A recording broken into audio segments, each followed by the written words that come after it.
какими проблемами мы столкнулись в ходе реализации территориальной организации местного самоуправления, а именно при определении границ, связанных с перераспределением традиционно сложившихся земель отгонного животноводства. В ходе реализации 131 закона в декабре 2004 года в 131 федеральный закон были внесены поправки, а именно в переходные положения. Были предусмотрены положения 85 статье федерального закона о том, что на территориях субъектов Российской Федерации, в которых сложились традиционные формы отгонного животноводства, границы муниципальных образований поселений определяются с учетом требований статьи 10-13 настоящего закона и законодательства субъекта Российской Федерации, определяющего статус земель отгонного животноводства. Таким образом, федеральный законодатель создал более гибкие механизмы для определения территорий, границ поселений в субъектах Российской Федерации, где имелись традиционно сложившиеся формы земель отгонного животноводства. На сегодняшний день у нас в республике идут процедуры по решению вопросов, связанных с землями отгонного животноводства. На этот счет у нас действует согласительная комиссия. Я думаю, в ходе сегодняшнего обсуждения мы вернемся к этой теме. А что касается иных вопросов, связанных с экономической основой местного самоуправления, решения социально-бытовых и иных вопросов, то хочу заметить, что, как и по всей Российской Федерации, конечно же, возникают какие-то вопросы. Федеральный законодатель вносит соответствующие поправки, 131 федеральный закон, учитывая то, что муниципалитеты на практике начинают сталкиваться с теми или иными проблемами. Я думаю, что мы одни из передовых субъектов Российской Федерации, которые реализуют данный федеральный закон.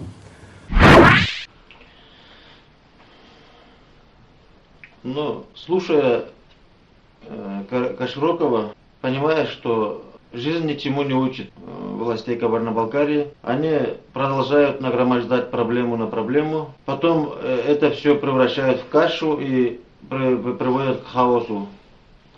И простой народ, непростой народ, не те, которые становятся в защиту этого народа, потом не знают, с какого конца браться и какую проблему решать. Мы выше подметили, как и каким образом власти республики начали реформу местного самоуправления в КБР, не соглашаясь с позицией властей республики. Как еще я отмечал, судить вам. Вот сейчас я вырезки зачитаю из ответа Совета Федерации на предложение властей республики о внесении изменений в федеральный закон номер 131, в частности об отгонном животноводстве. Вот здесь отмечается невозможность учесть предполагаемой поправкой региональные особенности Кабардино-Балкарии. Об этом говорит хотя бы тот факт, что она касается, судя по представленной авторами информационной справки, только территории отгонного животноводства в 3 балкарских районах, Эльбрусском, Терекском и в горной части Зольского района. В то же время авторы поправки указывают на наличие в данный момент межселенных территорий иных типов, таких как отдельные участки пахотных земель в Терском районе, Прохладнинском, которые, по мнению автора поправки, пользуются те жители высокогорных балкарских селений, которые лишены пахотных земель в горах. Также земли государственного высокогорного заповедника, ледники, прилегающие к государственной границе России и с Грузией, отдельные участки лесного фонда, находящихся в федеральной собственности.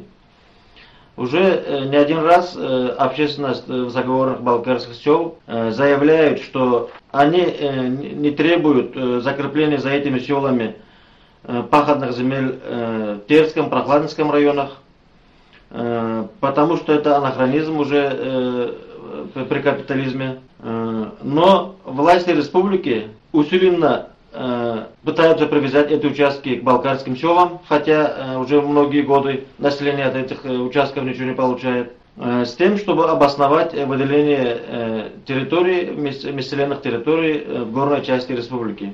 Также здесь в этой справке говорится, что на самом деле, как будет показано ниже, специфических для КБР типов межселенных территорий значительно больше. Причем вопросы распоряжения землей и определения собственности на землю оказались в законодательстве Кабарно-Балкарии смешанными с вопросом определения границ муниципальных образований. И как представляется, именно поэтому проблема межселенных территорий приобрела столь болезненную остроту, требующую разрешения. Однако данная поправка не вносит в непрозрачные земельные отношения ясности, вследствие чего она не окажет позитивного влияния на экономическое развитие региона. По своему существенному содержанию поправка сводится к попытке признать федеральным законом межселенными территориями. Ими в федеральном законе 134 федерального закона является территорией, находящейся вне границ поселения, то есть земли, которые используются в качестве пастбищ для отгонного животноводства, то есть исходя из целевого назначения сельскохозяйственных земель. Это, по мнению Совета Федерации, противоречит как Земельному кодексу, так и принятым в статье 11 Федерального закона номер 131 ФЗ, следующим общим принципам территориальной организации местного самоуправления. Территория субъекта Российской Федерации разграничивается между поселениями, и лишь территории с низкой плотностью сельского населения могут не включаться в состав территории поселений. Территории всех поселений, за исключением территорий городских округов, а также возникающие на территориях с низкой плотностью населения межселенные территории, входят в состав муниципальных районов. В состав территории населения входят земли независимо от форм собственности и целевого назначения. Вот здесь хочу подчеркнуть третий пункт, второй раз зачитаю. В состав территории поселения входят земли независимо от форм собственности и целевого назначения. То есть, это, скорее всего, Кашироков тоже читал. Почему они между селами не разграничивают вот эту территорию, даже если там создают земли отгонного животноводства? Почему эти земли отгонного животноводства нельзя оставлять в составе села? В наибольшей степени смещением процедур и понятий в данной сфере воспользовалась власть Кабарно-Балкарской республики, когда в один и тот же день, 27 февраля 2005 года, парламентом республики было принято два закона. Один об административно-территориальном устройстве за номером 12 РЗ, другой о статусе и границах муниципальных образований за номером 13 РЗ. Во-первых, отметим, что закон об административно-территориальном устройстве принят как бы раньше.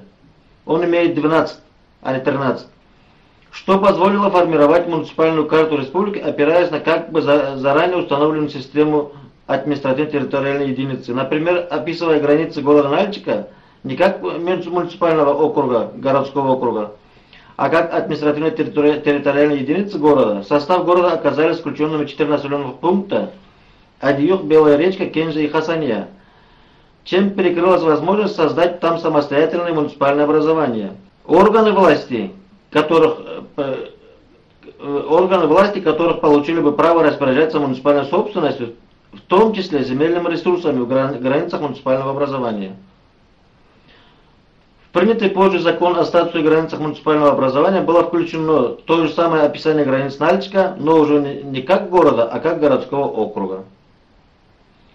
Полное повторение картографического описания Нальчика в двух разных законах на первый взгляд кажется нелогичным, если не учитывать экономико-политическую ситуацию, ставшую следствием идущего в КБР передела земельной собственности на фоне муниципальной реформы. Вот что кроется за всеми манипуляциями республиканской власти. А потом выходят к народу и красивыми речами, беспокойством о благе того же народа, оставляют этот народ без средств к существованию. Так далее.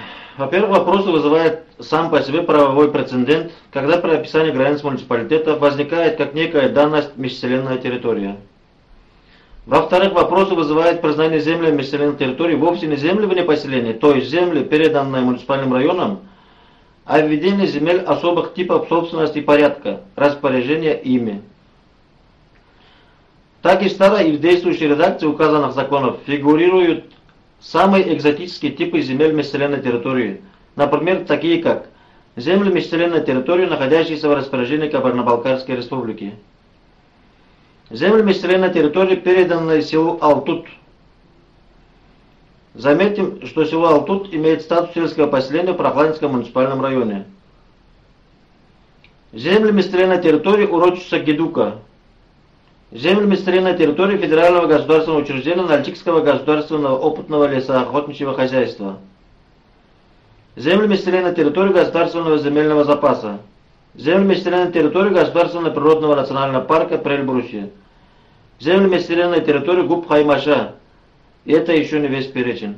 Проблема межселенных территорий в Кабарно-Балкарии привела к двум территориальным спорам, ставшим предметом разбирательств с несколькими судебными инстанциями, начиная с 2005 года.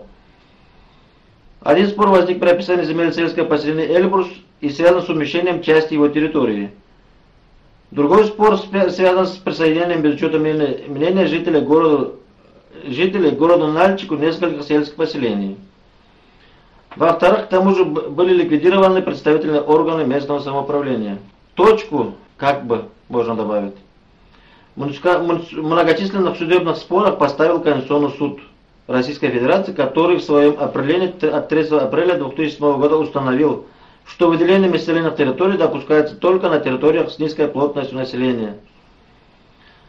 Конечно, Конституционный суд поставил бы точку, если бы это относилось к другому субъекту федерации. Но это оказалось совсем не точкой. Кроме того, он четко указал, что в действующей системе правового регулирования Российской Федерации положение закона Кабарно-Балкарской Республики о административно-территориальном устройстве Кабарно-Балкарской Республики не могут служить основанием для выделения межселенных территорий.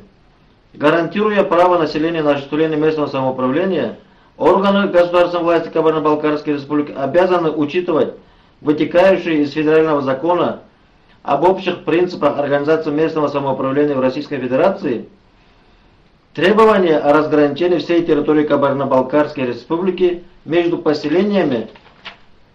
Особо отметьте, обратите внимание на эту фразу. Давайте повторю.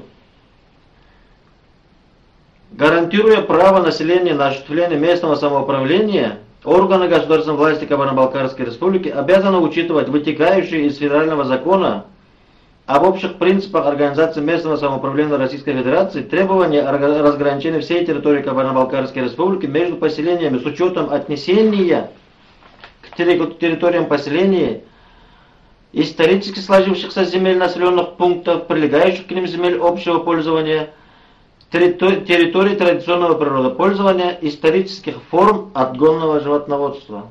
Как еще должны писать в определении Конституционного суда, чтобы было понятно для Каширокова Залима Карашаевича и тех, кто за ним стоит.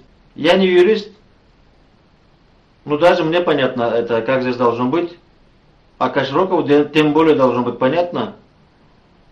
И зачем выходить, садиться у экранов телевизора и годами обманывать свой народ, травить друг на друга, создавать проблемы и по-простому не давать жить своему же народу. Вот здесь с Москвы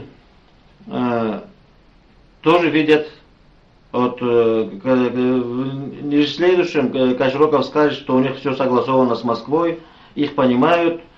Ну, я не знаю, кто-то понимает, наверное, или просто так понимает.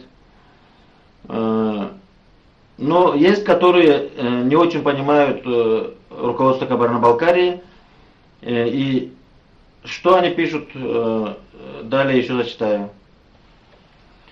Тем не менее, вопрос до сих пор далек от окончательного урегулирования. Парламент Кабарно-Балкарии 25 ноября 2008 года в первом чтении принял законопроект, выносящий изменения в закон КБР от статуса границ муниципальных образований. Однако на настоящий момент новая редакция закона так окончательно не утверждена.